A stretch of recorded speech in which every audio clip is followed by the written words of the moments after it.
namimitik din tayo paminsan-minsan. Welcome back to my channel! Ito nga ang ating topic. Kita nyo po sa ating thumbnail. Kilalang kilala naman po natin si Kalinga Prab. Napakasimpleng bumanat pero sapul na sapul ang mga anti-kalingap.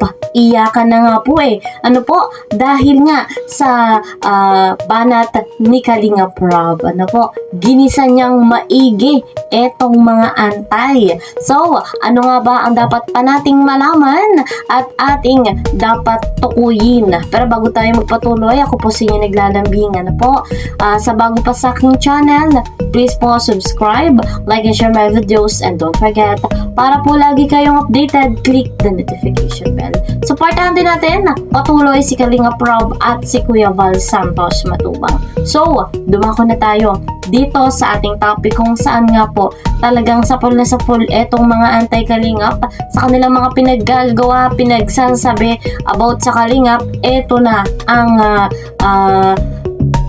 panggisa ni Kalinga Prab. Ano po ang kanyang panlaban? Panoorin po natin ito.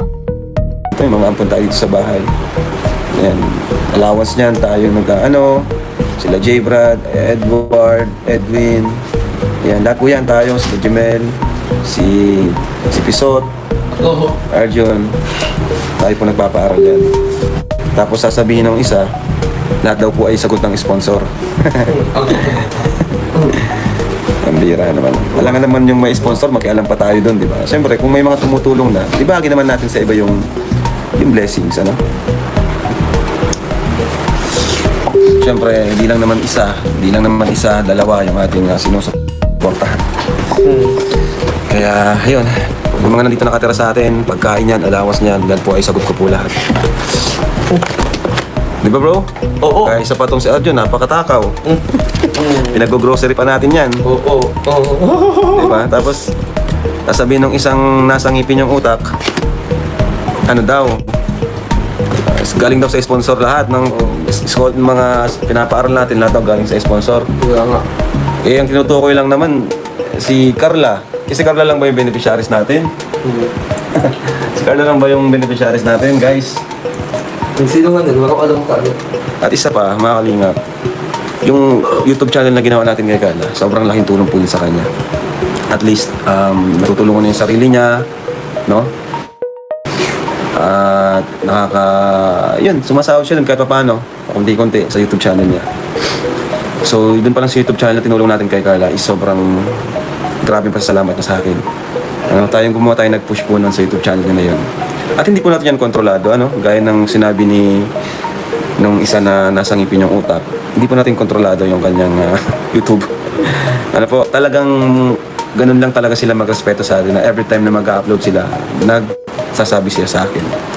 No? Every time na magla-live, nagpapaalam sila sa atin. Ganun sila karespeto sa akin. Ganun sila magtanaw ng ng pasasalamat sa mga nagawa natin sa kanila. Tapos susulsulan pa nitong ngipin. Ang bihira.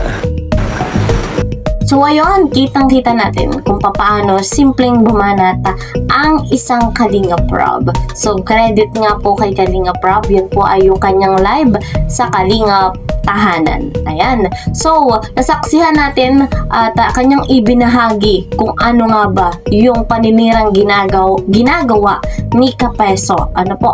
Sa kanya at sa buong Team Kalingap, dito din kay Kuya Val. Ayan.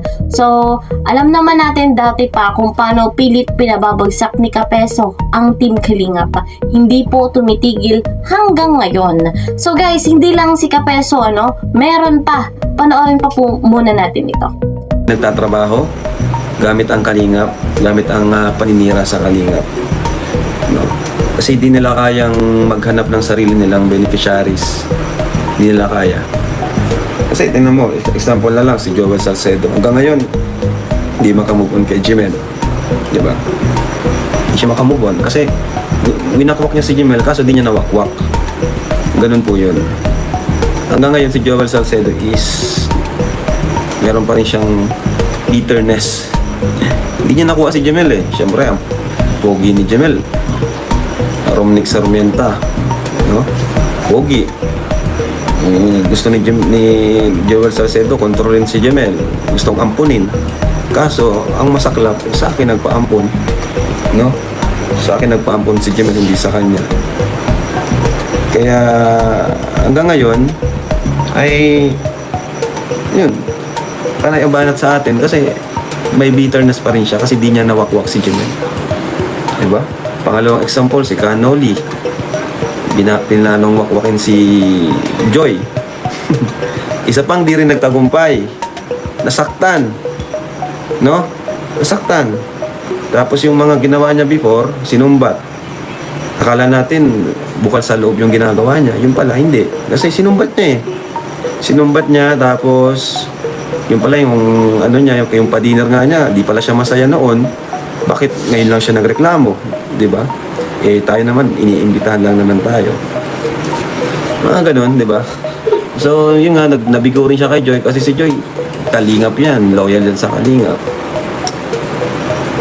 Eh, yun nga, nasaktan din, naging antay.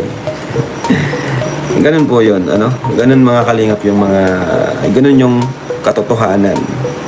Kasi kung ano, magaling sila, ba't di nila maiwan ang kalingap? Sila po ay naghahanap buhay. Sila ay kumikitang pangkabuhayan. Ano? Kaya ako naman di man ako na ano eh, di naman talaga sa totoo, di man ako affected. Kaya baka mapapansin nyo, bihira lang akong bumanat, bihira lang akong magribat, di ako affected. Gusto ko lang minsan magribat pag may ginaganahan ako. Minsan, pag may nakikita akong ano niya, tinatawanan ko lang, sabi ko, ang bihira. Nasaan ang ano nito? Pag-iisip nito, saan ang utak nito? Diba? Kasi napaka babaw ng mga sinasabi. Walang laman talaga. Wala sa ayos yung kanyang mga argumento. No? Isa lang tayo. Para naman may mga topic yung mga natin, reactors. Ayan. Para may topic din siya, di ba? Para may topic din yung antay. Ito, para may topic na naman sila ngayon. At least, nakatulong na naman tayo sa kanila.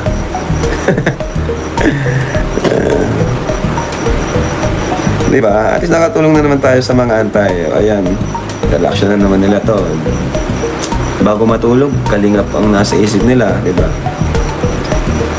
Hanggang sa panaginip, kalingap pa rin yun, sigurado. So ayun, nabanggit nga po ni Kalingap Rob si Joel Salcedo, si Canoli. Ayan, nabanggit ni Kalingap Rob, hindi lang si Kapeso ang talagang sinisiraan ang Kalingap. Pero dahil sa napakabuti at napakaganda ng layunin ni Kalingap Rob sa mga beneficiary, talagang continue pa rin siya sa kanyang ginagawang pag-charity.